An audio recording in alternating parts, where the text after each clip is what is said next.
This is a review of Perpetual Infinity. Star Trek Binge Watch. In this one, they go to the planet where they got the time thing set up. They throw in this thing about a time crystal, which is very Doctor Who-like and kind of silly. Of course, they have a time crystal. There aren't any others in the galaxy. They just have a time crystal. And they're holding the mother in place and trying to get information from her, but she refuses to meet with Burnham at first. She wants to meet with the captain. Meanwhile, the control computer thing, holographic thing, uses nanoprobes to assimilate the bad guy captain and turn him into a Borg. And then walks around as a hologram and stuff, or isn't, or is. Yeah, it's unclear. There are scenes where he's rolling around in a wheelchair background, but then there's the other guy that's like the pseudo-holographic one, so no one seems to notice this on the Section 31 ship. That their captain has been turned into a Borg. It's just kind of weird. He's not really a Borg, though. He's sort of a proto-Borg. Maybe Control learned it from the Borg that went through time to visit Zephyr Cochrane 100 years earlier. That were from the future, from the Next Generation period, from 2373. Maybe but no, it isn't that. They just ripped it off. Also, it appears the mother has to go back and forth through time. If she gets thrown back through time in a certain way, it becomes like Quantum Leap, and she's just lost forever in the time stream or something, which begs the question, why can't she go... She has a time travel device. Why can't she just prevent the other stuff from ever happening? Because you have a time travel device. You have a MacGuffin that does everything. You have a Deus Ex Machina, basically. The God did it machine. There's a problem with those kind of things. Now, in Starcrackers, the Red Angel system and the library and the ship graveyard and all that from that story, it isn't able to make a computer virus in the current time period. That's dumb. Nor would they be able to translate it, because that would be dumb. So they would not translate the 100,000-year-old texts. And, but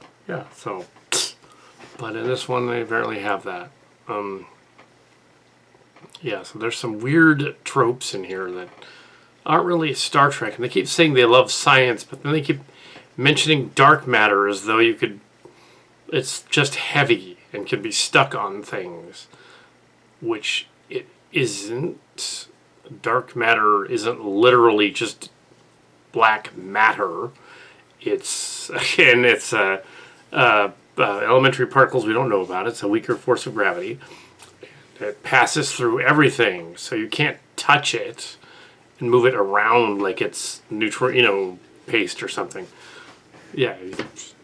So they're behaving like it's just neutron paste. They can walk around with it, which they wouldn't really be able to do either. If you had a teaspoonful of neutrons just like bound together, you wouldn't be able to pick it up. It would weigh many, many tons. This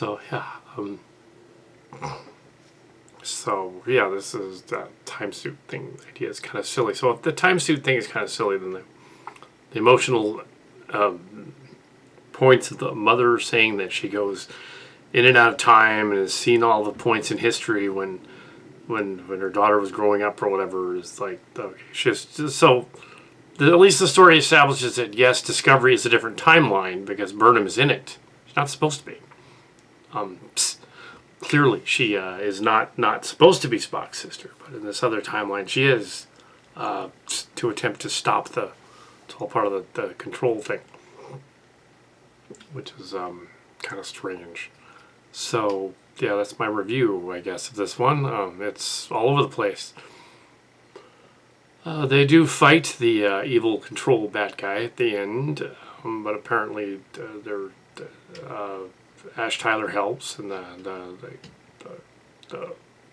Empress helps. There's a battle, and the Angel gets taken away again. And then they nuke the site with torpedoes from orbit. But time may be irrevocably changed, and Control doesn't know what's going on, which is interesting. It's an AI. I don't know why why that would be destructive to the whole universe. That doesn't make sense. Why would it destroy itself? Or is it suicidal? Space AI suicidal. Anyway, so yeah, it's all over the place, and it's like Quantum Leap meets the Boar meets First Contact, meets a little bit of Doctor Who thrown in there. Those things look kind of like they're transporter things look like Doctor Who thing. Yeah, if a Dalek shows up, yeah. Next.